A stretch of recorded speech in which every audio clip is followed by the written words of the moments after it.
Hello everyone, Bree Johnson here, and we've got our thoracic spine class, and this class is going to be so much fun. We're going to learn a little bit about the thoracic spine right here and how to, hi Brandy, hi Sean, or not, okay, hi Sean. So welcome. So we're going to learn all about the thoracic spine, what it wants for movement, how it needs to move, and how we can make it move wonderfully. So feel free to send in any questions. Nice to see, well, sort of see you too, Sean. Send in any questions, comment at any point. I will try to get to your questions as best I can. I think we should just get right into it. So thoracic spine is often, so when I ask about what people want to work on, so when I was doing, it's been a while since I've been on one of these Facebook Lives, I'm happy to be back. And one of the reoccurring suggestions that people had was that they wanted to learn more about their thoracic spine. Because I think most of us, and I think you're going to probably agree with me, is that we all live like this. We all live in this slunched over position, right? That's a pretty, like when you're tired, when you're sad, when you don't have energy, what's our default position for our spine but just to kind of collapse like that. So as a result, many of us will feel like we don't have a lot of mobility and movement in our thoracic spine.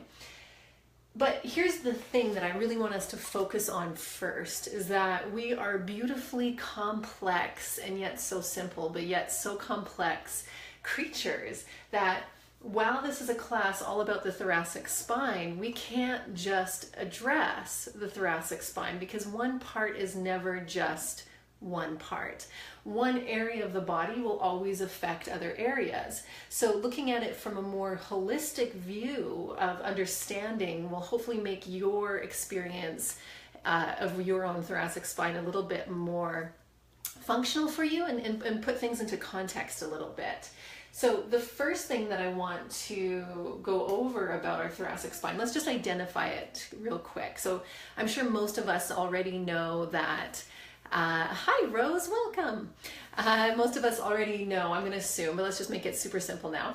So there's our spine. We all know where our spines are. And then this is the cervical spine here in our neck. And feel free, so there's all types of learning here going on. So if you're a kinesthetic and tactile learner, or even if you're not, bring your fingertips to your cervical spine. So as you see me pressing the spinous processes, those little knobby points here on the cervical spine, touch them on your own spine. Cool, hey? So as you see this, there's your transverse processes, or spinous processes, transverse ones are on the side, but what you're gonna feel, boom, right? And then you're gonna take your awareness now, this section here by the rib cage is the thoracic spine. If you can reach, feel those spinous processes. So again, those little pokey out parts of the spine.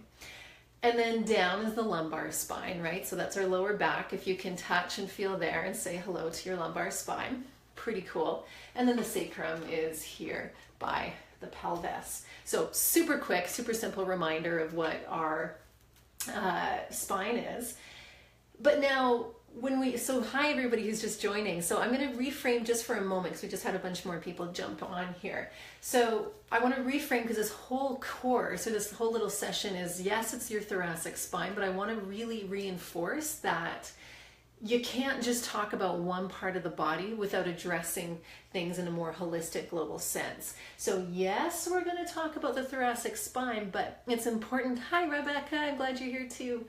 It's important to really try to understand that your thoracic spine is never working in isolation. Your shoulder blades are never working in isolation. Everything works together, and understanding that will go a long way to really support the health of your thoracic spine. So welcome to everybody who's jumping on. So we've just identified this is your thoracic spine. Let's talk for just another quick moment of the bony landmarks, and just to separate a little bit more understanding here. Now, when we say the vertebrae, I think a lot of us, on one hand, know, yes, these are the vertebrae, right? Those those round things that comprise the spine. But the things that we can actually touch in our own, underneath our own skin, are what's called the spinous processes here. So I'm going to just see if my little guy, if you can see, I'll bring him up close. So vertebrae, right? And then on the side, these pokey parts, they're called your transverse processes. And then right on the back, the spinous processes. So that's just some different aspects of your spine and vertebrae. Now, let's talk about your thorax. So the thorax, and P.S., isn't this wonderful? We're all here together on Facebook learning about our bodies. Woo! Go social media. We're using it for the powers of good. So I'm so happy everybody's joining me here to talk about your body. We're awesome. We're cool. Yeah, thumbs up, my friends. So I'm glad you're geeking out with me. Okay, so back to the spine. Our thorax is our rib cage area, right? So that's your sternum. So feel free while I say the word sternum, touch your own sternum. Let me turn Mr. Boner, is his name, around to the front, and there's our sternum, right? So that's part of the thorax. And then feel your ribs, so we can see the ribs, feel your own ribs, and then the spine. And thoracic mobility is also a thorax mobility thing. It's not just getting your thoracic spine out of that kyphosis or that hyperkyphosis, that rounding. It's also improving the mobility of your breathing, improving the mobility of your rib cage, your chest, your shoulder blades, your upper back, your neck. So it's kind of amazing. And I really, again, want to re-emphasize for all of us, it's not just your spine. So when we think, oh, I need my thoracic spine, I need to do a back bend, there's a whole beautiful cooperative experience here in the thorax. And so let's go a little bit more. Nice, Kate. Breeze Bone Basics 101. I love it. It's cool. And these are your bones. They've been inside your body this whole time. And I love that it's taken us here on Facebook to learn more about it. It's so cool. Okay, so back to the bones, my friends. I'm gonna talk briefly about the transverse processes. So we're gonna what I'm doing is setting the stage of understanding through the anatomy and what our bones are doing. And then we're gonna do a little breathing, and then we're gonna do a couple movements. So this is the combination of everything. Joe, think globally instead of locally. Exactly. And on one hand, it's good to learn specific parts of our body, but we can't forget that it's all connected, right? And that's what's so beautiful about yoga. Yoga helps remind us we are all connected. Everything's connected. And even learning anatomy, yes, thoracic spine, but as Joe said, globally instead of locally. Okay, so now let's go back to the transverse. I keep wanting to call the spinous processes the transverse processes, so just bear with me on that. Spinous processes are the ones that poke directly out of your spine. And now, when we think of what the spine can do in terms of movement, it's important to actually look at the way the spine is designed. And when you look at, and this guy's not the best skeleton to actually show you how your spine moves, but he's a little bit of a visual on what we have for now. The spinous processes on your spine here, on the thoracic spine, let's see if you can get a sense. I don't know. I recommend maybe Googling or like YouTube videos of like 3D things so you can actually see it better. But hi Margot, welcome.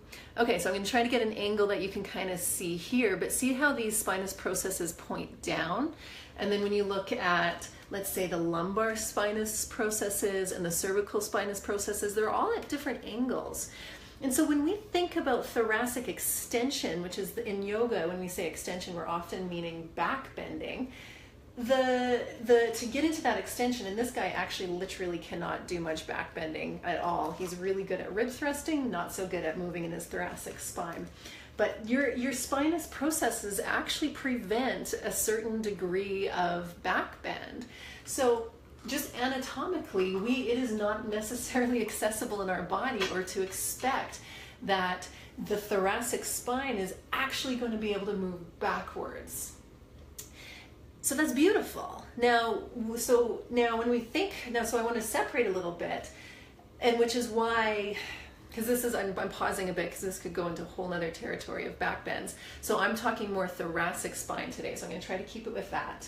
So just know that your thoracic spine is not able to do, I'm not sure the exact degrees, but it's not really able to do much of a back bend. In fact, if we all try that right now, imagine that you're trying to extend your thoracic spine. What will end up happening is that there's going to be a point pretty quickly where that movement's going to go down into your low back or into these like top lumbar vertebrae or bottom of the thoracic vertebrae, because that's just where, if you look at the spinous processes, those spinous processes are no longer pointing down as much. They facilitate a little bit more movement. Now, another thing to realize about our spine is that the lumbar spine, in contrast to the thoracic spine, your lower back is designed to move in flexion and extension. So as we just discovered with the thoracic spine's not so much about extension and flexion as compared to your lumbar. So your lumbar spine can go forward and back, moving in that sagittal plane if you're aware of the planes of motion. Your lumbar spine doesn't really want to be a big twister. It's allowed to twist, it can twist, but in terms of anatomical design, it's better for stability. Your lower back is better for, yes, a little bit of twisting, but what is able to twist better than the low back is your thoracic spine and your cervical spine. So if we think and realize about that, okay, wait a second, when I twist, can I learn to twist more for my thoracic spine rather than my lumbar spine doing it all? Or can I learn to twist a little bit better in my cervical spine and my neck? And what's interesting is that because of the way that we live our lives, sitting a lot, going on computers, all that usual fun stuff, we create immobility in the thorax and this whole rib cage chest area, right? So when there's immobility in that thoracic spine, there's going to be other parts that are going to compensate more, such as in the low back or neck. And so let's say we don't have a lot of mobility in the thorax, then the lumbar spine ends up being the twister that the upper back, that your thoracic spine should be. And so that's where some of those interesting compensations can come in. So again, understanding the different parts of the spine, the way they want to move, the way they don't want to move, will help you create hopefully a little bit more of an informed experience of, okay, well then how will I move my spine? How can I mobilize the different parts? So I hope that makes sense real quick. So the lumbar spine, and this is just, I'm making generalizations. It's not, no wonder, Mary, yes. This isn't a hard and fast rule. This is just more of an overview, simplistic way of looking at the way the different parts of the spine want to move. So again, I'm going to review real quick. Lumbar spine is better at flexion and extension. So moving in the sagittal plane, letting that tilt and tuck of your tailbone going into a forward bend, that's that flexion and extension. Moving up into the thoracic spine, your thoracic spine's happier and better at rotating and laterally moving. So we've got rotation, so that's moving into your transverse plane. That should be coming mostly from your thoracic spine rather than the lumbar, but the lumbar can have some rotation, but just not as much as the thoracic. And it does that side to side bend. Hi Donna, welcome. And so that's that lateral rotation, which again, your lumbar spine doesn't want to do as much. Your lumbar spine is a supportive part of the spine so that you have that freedom of movement in the upper back more.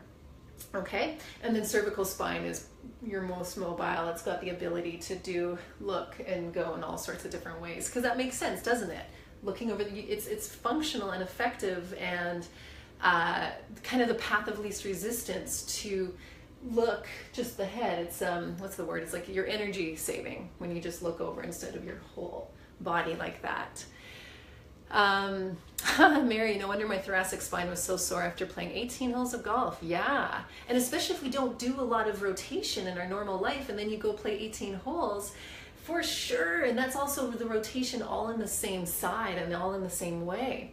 So isn't this exciting? Isn't this cool? We're learning about our spine.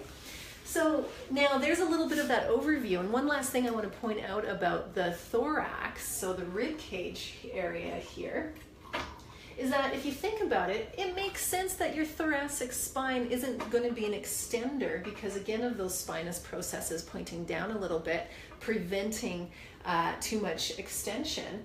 But your thorax is also protecting some pretty amazing parts of your body, like your heart, your lungs, your diaphragm, all these really important things that need to be supported and protected.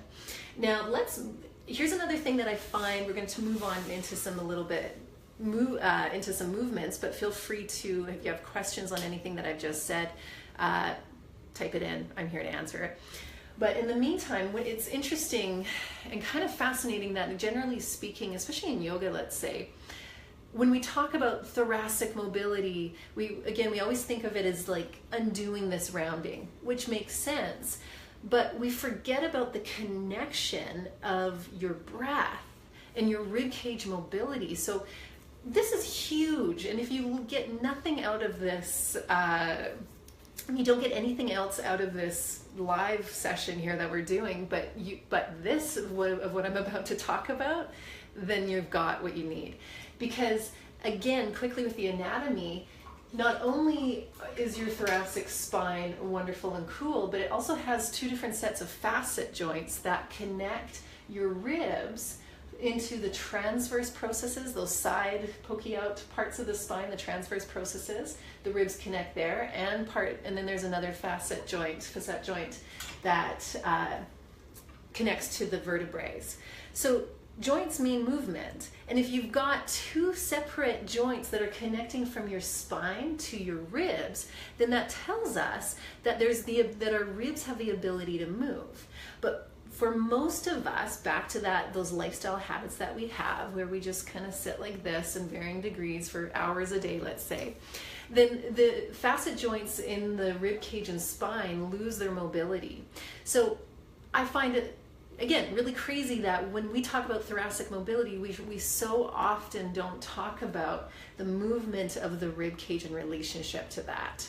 And then what that really means is your ability to breathe better and effectively. So right now, what we're going to do is try to think about and feel and connect into those facet joints of the ribs. Because the good news is, the better you breathe and the more mobile your rib cage is, the more better everything else in your body will be. Because what happens when we get more oxygen into our body?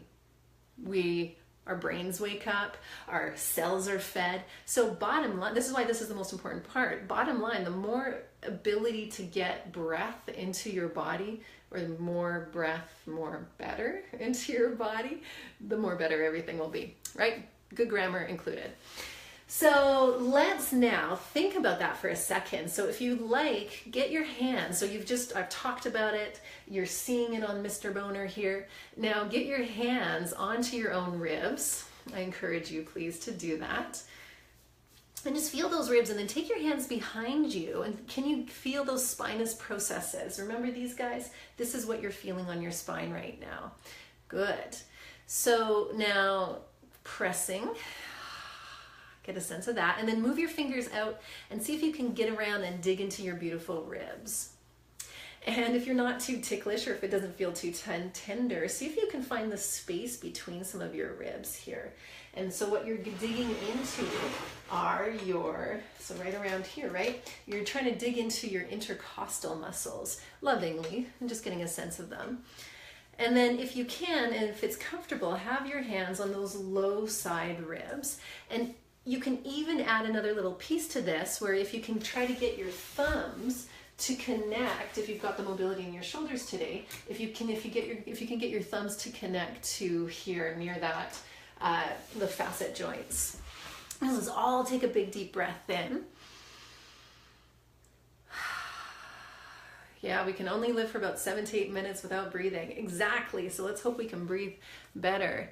And I see another, Mary's got it. So as you're trying to breathe, and I'm going to talk to you here in a second, Mary, but as you breathe now, try to get a sense that you're expanding your breath into the back. So maybe it's helpful for you now, if this was new information to you, that you even had joints here between your ribs and your spine. Can you breathe in such a way that you can invite movement into those joints? Now, even if you're actually literally feeling no movement, that's fine, because what we're doing in anything when we're learning something new is we're wiring our brain into those areas. So whether it's literally responding with movement or just the idea or inspiration of movement, that's good. Okay, so we're all trying to breathe here. And if the hands behind you creates too much tension in the shoulders, just relax your arms. We'll take a couple more big deep breaths. Yeah, Mary, yeah, as a recovering rib thruster, I'm here, I'm with you on that one. Your thoracic spine is somewhat lordotic. Yeah, that can happen to some people for sure. So perfect timing, Mary, that we're working on this rib breathing. Okay, so now another quick exercise that we can do is just take our hands onto the sides of the ribs and get that. So this breathing, so I'll keep talking as you're playing around with your breath here. What's really cool is that this breathing is going to help your thoracic spine. So again, often that's that untalked about or missing link in a lot of understanding on what our thoracic spine needs and does. So isn't that cool? So breathe more. And when you breathe, learn to breathe into the back. Learn to breathe in such a way that you can actually move and mobilize your rib cage. That's actually going to help you, your mobilization, your mobility in your shoulders, neck, diaphragm tension, and psoas stuff as well. Okay, so any questions on that breathing thus far? Okay. Are we breathing? Do we love our spine? Is this so exciting? Woo-hoo-hoo. Now, here's another couple layers for exercises. So I like to get into the body in a more somatic way. And somatic means this more internal feeling, experiencing. Because what's hard for a lot of us is that it's hard to trust things we can't see, or it's hard to connect into things we can't see. We can't see our spine unless you see it on a model like this, right? So we have to, especially the thoracic spine, where there's like you've literally got a rib cage blocking you from even getting a sense of it. You can feel your lumbar a little bit more, and in fact, if you ever lie down, you can actually, I don't necessarily recommend you need to do this, but sticking your fingers all the way into your belly, you could even touch your lumbar vertebrae. So as a result, the thoracic spine is almost a little bit quieter for most of us. It's not so mapped out really well from our brain to our bodies. So right now, what we're going to do, we're going to just get a sense, and I recommend just placing your hand right here, right over your sternum. And as you place your hand over your sternum, I'm just going to do this. So you're breathing into your hand and you're softening your ribs. And if it's helpful now, we've got our model here, so you can have a visual here. I'm just going to turn them around. And can you start to get a sense of your thoracic spine? So we've talked about, we've looked at the spinous processes here, but now behind the sternum, can you get a sense of these vertebrae, right? So I'm going to show you from the 3D, from these vertebrae here. Just get a sense of them inside. And I'm going to recommend a way to get that sense is just adding a little bit of movement. And that little bit of movement is this. So from the front, so it looks like I might just be moving my shoulders. But internally, what I'm trying to do is just get a sense of moving my back. And can you see how my hand drops down and then forward? So this is just, again, mapping our brains to the thoracic spine, making this quiet area a little bit more awake and familiar for us. Okay, now remembering your spinous processes prevent a lot of extension, and they're better at rotation and lateral flexion. So we're going to do a little bit of that right now, just to tune in and again become more familiar with the movement. So let's start with lateral flexion, side to side movement. You can keep your hand onto your chest if you like. And then I also like to recommend to keep your hands onto your low ribs here, because often we confuse lifting and lengthening as a lifting of the entire rib cage and a little bit of a rib thrust, right? So a little bit of a hinging. So let's prevent the whole entire rib cage from moving and think more about a lateral flexion of the spine. So can you move, and I'll get our little guy to do it with us. So here, lateral flexion, let's see how much he can do. Hold on, I'm making him do more cervical. Okay, so he doesn't really, he's actually mostly moving from, let's say this is about T12 here, but that's that side bend. So don't do what Buddy's doing. See how this is doing the movement? He's just a model. He can't actually, he's kind of stuck here, but try to move these guys. Okay, play with that, explore. You're just tuning in to your body. Sometimes because our head and neck are more mobile, we might end up doing this, thinking and feeling that you're moving your thoracic spine, but you're actually just moving your head and neck, because that's the more mobile part. So check that out. If you were doing that, make it come into the chest. Good. Upper back. Now let's add the rotation here. So we're going to add the rotation. And so my hands are on my low ribs, one hand on my chest. You're softening, you're tuning in behind the sternum to those vertebrae. And then let's see if we can rotate one direction, rotate the other direction. And we're going to do a couple more exercises here that are actually going to help connect this movement even more for you. So right now this is just more of that somatic experiencing, starting to get your awareness into this spot. Good. Okay. Now let's continue this. And now if you have a wall nearby, and I had my little ball handy, so if you have a wall nearby, we're gonna go to it. So I'm gonna slide this to the wall. And what's extra helpful is if you have a little ball. This isn't actually a real baseball, it's a squishy kids bouncy ball. But now, if you don't have a little ball, that's fine. You can even use a yoga block, something to put behind you. And this is going to help identify and refine the movement for your thoracic spine here. So what I'm going to do is place the ball right about just underneath my shoulder blades, the spot of the spine. So I'm going to show you on our friend here, just right between the shoulder blades. And what that's going to do is keep your spine where it is. And even if you don't have anything, still go to a wall, because this is going to be really beneficial. So let's pull this closer. Okay, now we've got this ball at the wall, and we're going to do that same, we're going to work a little bit on some flexion. So that means we're going to roll down. So try to move the vertebrae that are above your ball, or if you don't have the ball and your back's at the wall, just try to connect. Feel like one of the spinous processes is touching, and you're going to flex down. P.S. I actually have a whole video lesson on YouTube doing a similar exercise to this. We're not going to do this full exercise, the one that I have on the lesson. I'll put it on the links in the comments after this session. But if you go to YouTube, you can find it. I think I call it upper back mobility exercise if you need to search. Okay, so we just did lateral flexion. Now let's try to do extension. So remember, thoracic spine can't really actually extend like a traditional back bend, right? Like the lumbar spine has the mobility to do.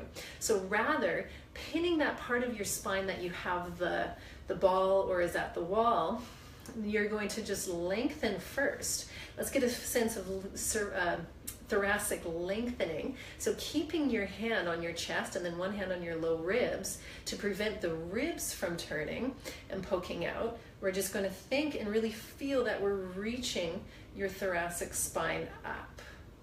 Good. You might feel this as something, you might not, but at least we're programming and patterning our brain to tune into that thoracic spine. And then see if you can lean the chest back. Your ribs may move, but try to have them move as little as possible. So that means you're going to just lean gently back. Don't go for a big back bendy feeling. Again, this is just like really reaching up and gently back. And then come back. Let's go back into the rotation that your thoracic spine is so good at and maybe has forgotten how to do. So let's go here again, ribs down, chest down, and you're going to rotate.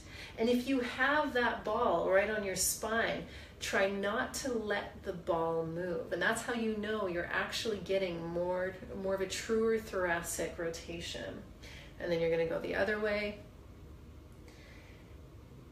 And so we'll do that one more time on each side. For those of you who are visual people, visualize that rotation here as you rotate. And while you're doing this, do you feel like your lower back wants to rotate?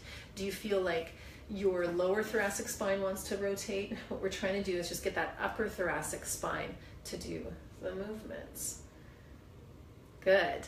Okay, so I'm going to move the ball away from my back. You can as well. But we're going to stay on the wall for a few more moments and do a couple more thoracic exercises.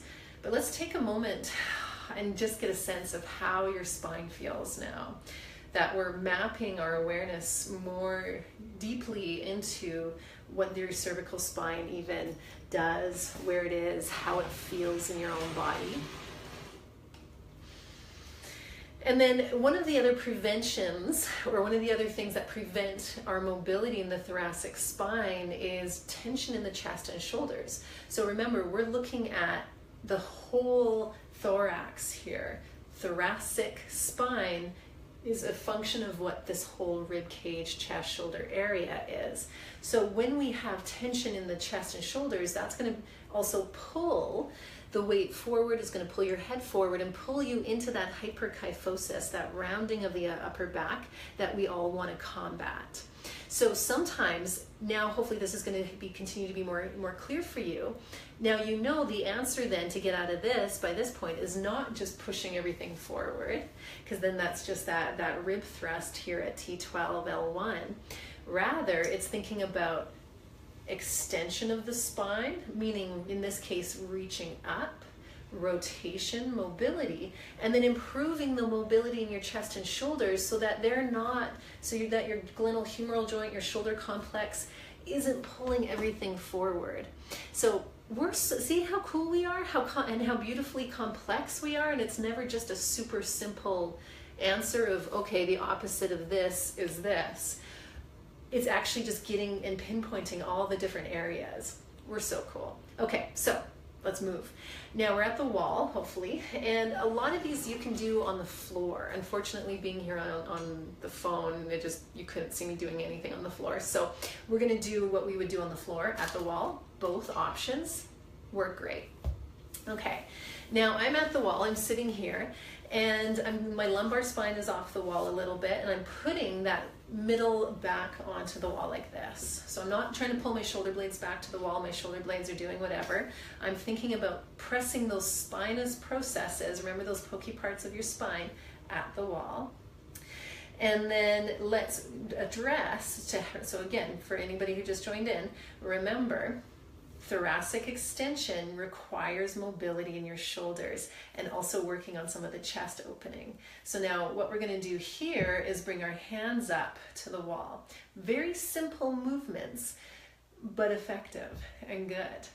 Now, a lot of us are going to find that to get your arms all the way back to the wall, your ribs and chest want to poke out. So as best you can, try to keep the back of your ribs and back of the thoracic spine towards the wall or on the wall. And then you're going to see that relationship by keeping more of a neutral spine here. You'll see maybe just how tight the chest and shoulders are.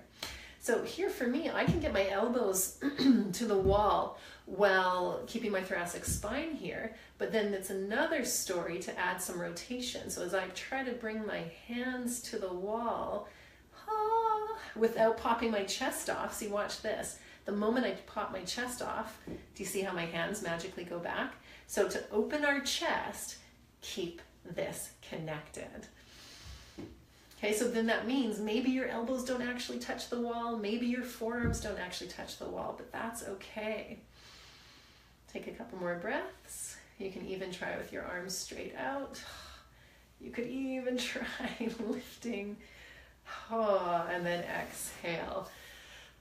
Release. Now, again, just due to the nature of the screen and our ability to see a lot of movements in this way, there's a couple other chest and shoulder stretches that I'm going to, at the end of this, put in the comments, links to. I have so many YouTube videos for you guys. So just go to Heart and Bones Yoga, scroll through. I've got a Sustainable Shoulders playlist that will have a ton of fabulous chest and upper back opening. Because again, remember, tight chest, tight shoulders is completely part of the relationship of what's going on in your thoracic spine. Now, let's do a little bit of rotation from this place, and then we're going to finish up this little tutorial. Because again, we'll do more exercises in the videos that I'll link. This is more of an informational session. So because we're going to be wrapping this up pretty soon, if you have questions, type them in, talk to me, or your thoughts or opinions on any of this. So let's review. All we're going to do, if you're at a wall, or even in the back of a chair, as long as you're not too slumpy, let's review and go back into connecting, building that inner connection and awareness of your thoracic spine, the vertebrae that are underneath this sternum of yours. And then let's think about the beautiful rotation that your thoracic spine can do. So rotating, and then the flexion, and then extension, more of that reach up, and then lateral flexion. Okay, you know, I think I can show you, this one's pretty classic because I'll show you on my hands and knees. So I'm going to slide us back, and then I'll leave you with this one, okay? Because I think we should be able to see. Okay, yeah, we've got this. So we're on the hands and knees. And again, this is a pretty, like, I think you can see this all over the place in terms of a kind of a classic thoracic exercise, but we're going to put some of the pieces together in terms of what I was talking about what your lumbar spine can do, what your thoracic spine can do. Now, all you do is just this little side twist, like so. Okay, and I'm going to show that from the other side if that helps. But now, if you're doing this, or at least just watching me first, so to go to the path of least resistance, your bendier parts are going to move first, which means for a lot of us, we don't have as much mobility in the thoracic spine. And as a result, we'll get the lumbar spine to do more of our twists than your lumbar spine wants to do. So some of us might do this and think that we're opening the thoracic spine, but if you actually tune in, you're realizing, oh wait, I'm moving here rather than here. So, or another one is that we're also a lot more mobile in the shoulder and chest. So I can do this and think, oh yeah, I'm getting my thoracic spine moving, but I'm actually just doing this with my arm and shoulder. So it's all about that refining, and that's why we took it a little bit easier and somatically a few moments ago in this class, where it was just getting into those smaller movements so that you can understand when you take it to a bigger movement like this, just what's moving and what's not moving. Okay, so I hope that makes sense for you guys. I'm going to show it here now. So I'm going to try to think about keeping my pelvis stable. I'm going to think about keeping my lumbar spine fairly stable, and even that junction between my thoracic and lumbar spine fairly stable as well. Now, just my hands, my fingertips are lightly at the back of my neck, and I'm not going to move my arm. My arm is only going to move as a result of the rotation in my thoracic spine here.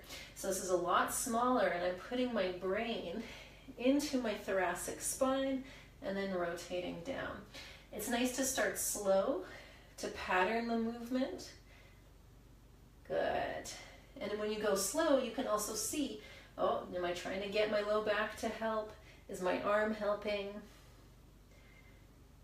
Good. So you can continue that on your own time, go to the other side. And as with any new movement pattern, again, it's just going slow, getting a sense of it, getting familiar with it. So there we are. As I said, you can go to here on Facebook. So I've got a Sustainable Shoulders playlist done up here on Facebook on this Heart Bones page. Go check that out for more actual thoracic spine movements, and or go to the YouTube page, subscribe while you're there, and because every Monday I'm putting out a new video. But I definitely have a couple really great ones, but the one where I'm at a wall, like I said, I think I call it the upper back mobility, where we really do some amazing full circle thoracic spine love and support. So this was fun. I'm happy to be here. I always love coming on. It's been a while. I really appreciate you being here live with me, and your thumbs up and your hearts. It's always nice to see. And at the very least, I hope you've understood now, or if you joined in halfway, go back and watch the beginning, because that's where I talk a lot more about your spine and what your spine wants and what your spine needs and your whole spine and just the mechanics of it a little bit. So last review, your most important part of your spine is your breath. Your most important part of your life is your breath. Without breath, we don't have life. And so mobilizing, now if you do pranayama, if you do any sort of specific breathing techniques, I highly recommend to add on that awareness of the joints that actually, like, your rib cage is allowed to move. It should move, but it doesn't for so many of us, which is a result of, or which is right part and parcel of that thoracic spine and upper back tension that we all have. So there you go. I hope that helps. As I said, go to YouTube or here on Facebook to get more videos and actual exercises. Let me know too if there's any future Facebook Lives you want me to do, other parts you want me to talk about, because I love it. It's fun. Community is growing here. So thank you for tuning in. Feel free to share this with people. This is not a private thing. The more people that can understand and move and feel better in their bodies, the better it is for the world. All right. So have a thoracic spine happy day. One last thing, I'm going to give you homework. So your homework today, if you've tuned into this whole thing, thank you so much. And your homework is just to think about and connect as many times as you can to your thoracic spine. Start to develop a new relationship with it, so it becomes a little bit more clear to you, a little bit more familiar, including the movement of your ribs for your breath. So enjoy your homework. We'll see you next time. Thanks, everyone.